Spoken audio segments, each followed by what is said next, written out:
নমস্কার বন্ধুরা, আমার আরেকটা ব্লগে আপনাদের সবাইকে স্বাগত। লোলেগাঁও থেকে 2.1 কিলোমিটার দূরে রয়েছে কাফের গাঁও। অ্যাকচুয়ালি কাফের গাঁওটা অনেকটা নিচে আছে আর রাস্তা ততটাই বিপজ্জনক। আপনাদের গাড়ি চালানোর অনেকটাই এক্সপিরিয়েন্স এবং স্কিল থাকলেই এই রাস্তায় গাড়ি নিয়ে আসবেন। সময় এখন 3টের কাছাকাছি আর আমরা এইমাত্র পৌঁছালাম। লোলেগাঁও থেকে রাস্তা 2.1 কিলোমিটার, কিন্তু এই রাস্তা পৌঁছাতে আমাদের মোটামুটি 1 ঘন্টার কাছাকাছি সময় লেগে গেছে। কাফির গ্রামের পুরাতন হোমস্টেগুলোর মধ্যে একটা হচ্ছে কাফের হোমস্টে। একটু আগে এই কাফের হোমস্টের ওনার সুনীলদাকে ফোন করেছিলাম এবং উনি বললেন যে রুম খালি আছে। অ্যাকচুয়ালি আমাদের এই ট্যুরে আগের থেকে কোনো রুম বা হোটেল বুকিং করা নেই। তার কারণ হচ্ছে আমরা কতদূর পৌঁছাতে পারবো সেটা জানি না। সেকেন্ডলি হচ্ছে এটা অফ সিজন, তাই হোমস্টে বা হোটেলের রুম পেয়ে যাওয়ার সম্ভাবনা অনেকটাই বেশি। রুম কেমন, হোমস্টে রেট কত, সেই সমস্ত কিছু আপনাদের তো বলবোই, কিন্তু এখন খুব খিদে পেয়েছে বস। চলে এসেছি খাবারের টেবিলে। এখানে কি কি খাবার আছে আমি আপনাদের একটু বলে দিই। স্যালাড আছে, শাক আছে, একটা ভাজা আছে, ডাল আছে, স্কোয়াশের সবজি আছে। যেহেতু আমরা বুকিং করে আসিনি, তাও ওনারা এত কিছু আমাদের জন্য বানিয়ে দিয়েছে, তার জন্য ওনাদেরকে অনেক ধন্যবাদ। দুপুরবেলা এনাদের মেনুতে নর্মালি ডিমের কারি থাকে, কিন্তু আমাদের যেহেতু অনেক খিদে পেয়েছে তার জন্য বললাম ডিমের অমলেট বানিয়ে দিতে। খাবারের প্রত্যেকটা আইটেম খুবই সুস্বাদু ছিল, বিশেষ করে স্কোয়াশের এরকম সবজি আমি আগে কোনো দিন খাইনি। মন শান্তি করে খাওয়া দাওয়ার পর একটু হাঁটতে বেরোলাম, সঙ্গে আপনাদেরকেও গ্রামটা একটু ঘুরিয়ে দেখিয়ে দিই।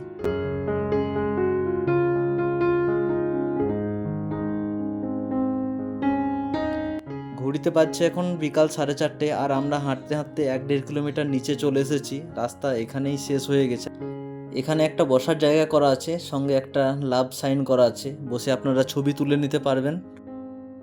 এখনও পর্যন্ত কাঞ্চনজঙ্ঘাকে একটু একটু দেখা যাচ্ছে, হয়তো আর 5-10 মিনিট দেখা যাবে। আজ মোটামুটি সারাদিনই কাঞ্চনজঙ্ঘা দেখেছি। কাফের গাঁও থেকে খুব ভালো কাঞ্চনজঙ্ঘা দেখা যাচ্ছে। আর একটা হোমস্টে নাম্বার আমি আপনাদের সঙ্গে এখানে শেয়ার করলাম। আপনারা যদি এখানে আসতে চান, থাকতে চান, ফোন করে নেবেন। তবে এই জায়গায় মনে হয় গাড়ি আসে না, আপনাদের ওই মেন রোড থেকে হেঁটে আসতে হবে। ঘড়িতে বাজছে এখন 7টা, আর 7টা মানে পাহাড়ে রাত হয়ে গেছে। এই রাতের বেলা আমি আপনাদের হোমস্টেটা একটু ঘুরিয়ে দেখাবো। কাফের হোমস্টে চেনার একটা সহজ উপায় হলো এই কাঠের ব্রিজটা। ব্রিজটা তো দেখতে খুবই সুন্দর, বিভিন্ন রং দিয়ে এটাকে কালারফুল করা হয়েছে। ব্রিজের ওই পারের ওই জায়গাটা ক্যাম্পফায়ারের জন্য রাখা আছে, আপনারা যদি চান ওখানে ক্যাম্পফায়ার করতে পারেন। ক্যাম্পফায়ারে কাঠের জন্য 700-800 টাকা নিচ্ছে, আর চিকেন বারবিকিউ যদি করাতে চান তার রেট আলাদা আছে। চিকেন বারবিকিউবের রেট সম্ভবত 1 কেজিতে 1000 টাকা আর 2 কেজিতে 1500 টাকা। রাতের আলোতে হোমস্টের কটেজগুলোকে দেখুন কত সুন্দর লাগছে। খুব সুন্দর লাইট দিয়ে পরিপাটিভাবে সাজানো এই প্রপার্টিটা। আমার মনে হয় লোলেগাঁওয়ে থাকার থেকে এই কাফের গাঁওয়ে চলে আসুন, আপনারা নিরাশ হবেন না, আপনাদের খুবই ভালো লাগবে। সন্ধ্যার সময় স্ন্যাক্সে চা অথবা কফি এবং ভেজ পকোড়া আছে।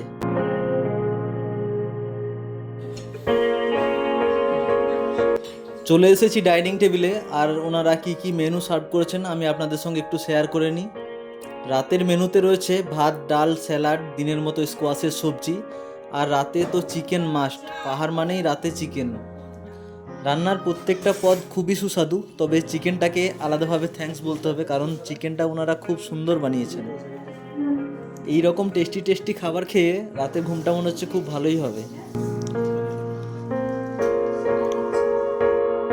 আমরা এবং তপনদার ফ্যামিলি এই ডুপ্লেক্সটাতে শেয়ারে রয়েছি। খুব সুন্দরভাবে লাইট লাগানো আছে, দেখুন কত সুন্দর লাগছে। এই ডুপ্লেক্সটা আমি কাল আপনাদের খুব ভালোভাবে ঘুরে দেখাবো এবং সমস্ত তথ্য শেয়ার করব। এখন ভিডিও করলে তপনদাদের অসুবিধা হতে পারে। খাওয়ার পর আশেপাশে একটু হাঁটতে বেরিয়েছিলাম। চাঁদটা দেখুন কত সুন্দর লাগছে। ঘড়িতে বাজছে এখন ভোর 5টা 41, আর আমি আপনাদের সঙ্গে যেটা শেয়ার করছি সেটা কোটি টাকা দিয়েও কোথাও পাবেন না। সদূরে কোথাও মোরগ ডাকছে, সেটা আপনারা আশা করি শুনতে পাচ্ছেন। আর এই সিনটা দেখুন, জাস্ট এই সিনটা দেখুন। কাঞ্চনজঙ্ঘার ওপর সূর্যের প্রথম কিরণটা পড়ছে, আর পুরো কাঞ্চনজঙ্ঘার রেঞ্জটা স্বর্ণের রূপ ধারণ করছে। এটা দেখার জন্য প্রথমত আপনাকে পাহাড়ে আসতে হবে, দ্বিতীয়ত আপনাকে ভোরে উঠে এটার জন্য অপেক্ষা করতে হবে। এই দৃশ্য দেখে মনে হচ্ছে আমার অপেক্ষা এবং জীবন সার্থক।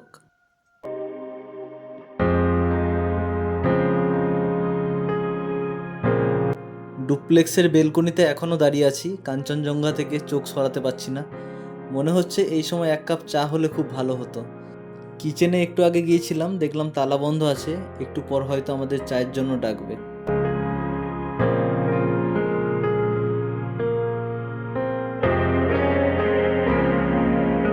আমি আর তপনদা মর্নিং ওয়ার্কে বেরিয়েছি, সঙ্গে দুটো আবার বডিগার্ড।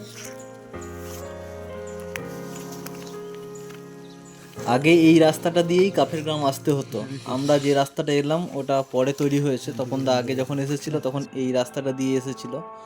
তবে রাস্তার দুপাশে বিউটি অসাধারণ, দুই পাশে গাছপালায় ভর্তি, পুরো সবুজের সবুজ।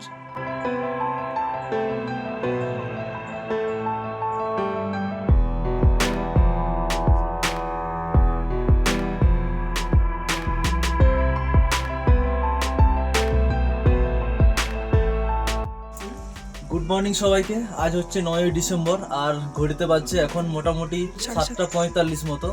লোলেগাঁও থেকে মাত্র 3 কিলোমিটার ডিস্টেন্সে এই একটা সুন্দর পাহাড়ি গ্রাম হচ্ছে কাফের গাঁও। আপনারা যদি এখানে সময় কাটাতে চান তাহলে 2-3 দিন আপনারা অনায়াসেই কাটাতে পারবেন। আর এইখান থেকে যা ভিউ আপনি অন্য কোথাও পাবেন বলে আমার সন্দেহ আছে। খুবই সুন্দর ভিউ। আপনারা রুমের ভেতর থেকে, বেলকনি থেকে, যেখান থেকে ইচ্ছা সারাদিন আবহাওয়া ক্লিয়ার থাকলে কাঞ্চনজঙ্ঘা দেখতে পাবেন। আর এই প্রপার্টিটা অনেকটাই বড়, আপনারা হাঁটাচলা করা, ক্যাম্প ফায়ার সমস্ত কিছুর ব্যবস্থা আছে এখানে। অবশ্যই ক্যাম্প ফায়ারের জন্য আলাদা চার্জেস লাগে। ক্যাম্প ফায়ারের জন্য কাল খবর নিয়েছিলাম, 700 টাকা চার্জ নিয়েছে। কাফের হোমস্টে চেনার সব থেকে বড় সহজ উপায় হলো এই যে বাঁশের পুলটা রয়েছে, বাঁশের ব্রিজটা রয়েছে। এই বাঁশের ব্রিজটা এই রাস্তার মধ্যে আর কোথাও নেই। প্রপার্টিটা দেখুন, খুবই সুন্দর, অনেকটাই বড়, আপনাদের মন পুরো খুশ হয়ে যাবে। অনেক রকম রুমের ব্যবস্থা রয়েছে এখানে। আমরা যেখানে আছি সেটা হচ্ছে ডুপ্লেক্স, মানে ওপরে 2জন থাকা যাবে, নিচে 2জন থাকা যাবে। ডবল বেড করে 2টো বেড আছে। আমি আপনাদেরকে ভেতরে ঢুকিয়ে দেখাবো। আর এই দিকটা দেখিয়ে দিই, এটা হচ্ছে এই সামনে যে বাড়িটা, এই বাড়িটাতে এখানকার যিনি ওনার উনি থাকেন। এই হচ্ছে আমাদের ডুপ্লেক্স কটেজ। নিচে একটা ডবল বেড রয়েছে, ওপরে একটা ডবল বেড রয়েছে। তপনদা ওপরে ছিল, আমরা নিচে ছিলাম। সবাই মোটামুটি রেডি হয়ে গেছে, 1 ঘন্টা 45 মিনিটের মধ্যে আমরা বেরিয়ে পড়ব। এদিক ওদিক অগোছালো জিনিস আছে, জিনিস গোছাতেও একটু সময় লাগবে। আমি এখন বসে আছি কটেজের বেডে, আর এইখান থেকে একদম সামনে আমার আঙুলের মাথায় কাঞ্চনজঙ্ঘা দেখা যাচ্ছে। একদম ক্লিয়ার ভিউ, কোনো ডিস্টারবেন্স নেই। আর এই কটেজের এটাই হচ্ছে বিশেষত্ব, এত সুন্দর ক্লিয়ারভাবে আপনি বেডে বসে কাঞ্চনজঙ্ঘা উপভোগ করতে পারবেন। আর যদি বেলকনিতে নামেন তাহলে তো কিছু বলারই নেই, আরও অনেকটা ওয়াইড অ্যাঙ্গেল ভিউ পাবেন আপনারা। রুমের ভেতর থেকে আমি এখন কাঞ্চনজঙ্ঘার ভিউ দেখাচ্ছি। এই হচ্ছে ডুপ্লেক্সের ওপরটা। রুম অগোছালো হয়ে আছে কারণ আমরা 1/2 ঘন্টার মধ্যে বেরিয়ে পড়ব।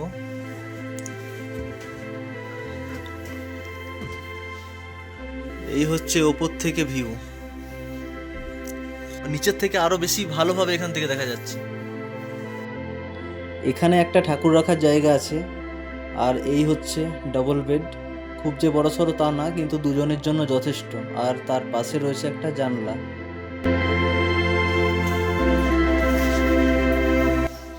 রুম বা ভিউ অনেকক্ষণ ধরে দেখালাম, কিন্তু পাহাড়ের সব থেকে বড় দেখার জিনিস বা অ্যাট্রাকশন হচ্ছে বাথরুম। বাথরুম কেমন সেটার ওপর ভেরি করে পাহাড়ের কটেজের দাম এবং রুমের দাম বাথরুমের ওপরও অনেকটা ভেরি করে। এবং মানুষ প্রথমে এসে বাথরুমই দেখে। বাথরুমটা যথেষ্ট প্রিমিয়াম এবং অনেকটাই স্পেসিয়াস। আর এই হচ্ছে গিজার, যেটা পাহাড়ে মাস্ট সব জায়গায় থাকে, এখানেও আছে, নতুন করে বলার কিছু নেই। গিজারটায় জল খুব তাড়াতাড়ি গরম হচ্ছে। আর এই হচ্ছে বাথরুম, অনেকটাই বড়।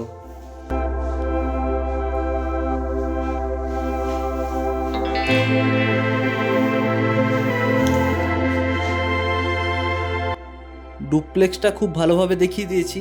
এবার আসি আমাদের কত খরচ পড়েছে এখানে থাকার জন্য। প্রথমেই বলেছি এখানে আমরা কোনো বুকিং করে আসিনি, তাই প্রথমে এসে আমরা সিঙ্গেল রুম নিতে চেয়েছিলাম। যে কটা সিঙ্গেল রুম আছে প্রত্যেকটা বুকিং ছিল এবং কথা বলে জেনেছিলাম সিঙ্গেল রুমের জন্য 1200 টাকা পার হেড ওনারা নেন। ইনাদের দুটো ডুপ্লেক্স কটেজ খালি ছিল, আমরা চেয়েছিলাম দুটো ডুপ্লেক্স কটেজে আমরা আলাদা আলাদা থাকবো, কিন্তু ওনারা চাইছিলেন আমরা যেন একটা ডুপ্লেক্সে শেয়ার করে থাকি, কারণ আরেকটা ডুপ্লেক্স খালি রাখলে যদি কোনো গেস্ট আসে তাহলে ওনারা ওটা ভাড়া দিয়ে দেবেন। দুটো ডুপ্লেক্স আলাদা আলাদা করে নিলে ওনারা পার হেড 2000 টাকা করে চাইছিলেন, আর একটাতে শেয়ার করে থাকলে বলছিলেন 1600 টাকা করে পার হেড নেবে। ওনারা বারবার শেয়ার করে থাকার জন্য রিকোয়েস্ট করছিলেন, তাই আমরা দুটো ফ্যামিলি ডিসকাস করে অবশেষে সিদ্ধান্ত নিলাম যে শেয়ার করেই থাকবো এবং পার হেড 1500 টাকা করে ঠিক করলাম। এটা হচ্ছে কিচেন রুম।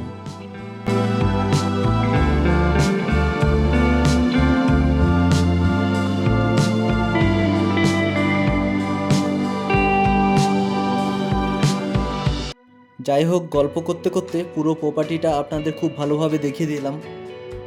এত ডিটেলসে এতটা খুঁটিনাটি তথ্য দিয়ে ইউটিউবে কোনো ভিডিও আছে বলে আমার মনে হয় না।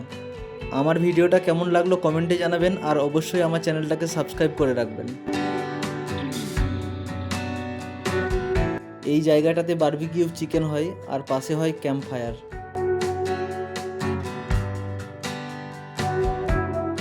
মনে হচ্ছে এই ব্রিজটা ম্যাডামের খুব পছন্দ হয়েছে, তাই এই সুন্দর মুহূর্তটা আমি ক্যামেরাবন্দি করে রাখলাম।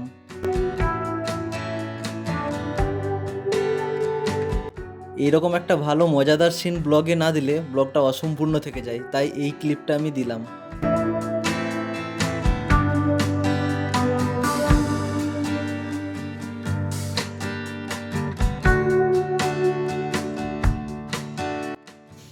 এইরকম বড় বড় গরম গরম ধোয়া ওঠা ফুলকো লুচি আর আলুর তরকারি খেয়ে দিনটা শুরু করতে কার না ভালো লাগে, সঙ্গে একটা করে সেদ্ধ ডিম। মনে হচ্ছে আজকে দিনটা খুব ভালোই যাবে। যদিও লুচি তরকারি আনলিমিটেড, কিন্তু খুব বেশি খাওয়া যাবে না, কারণ আজকে অনেকটা রাস্তা আছে।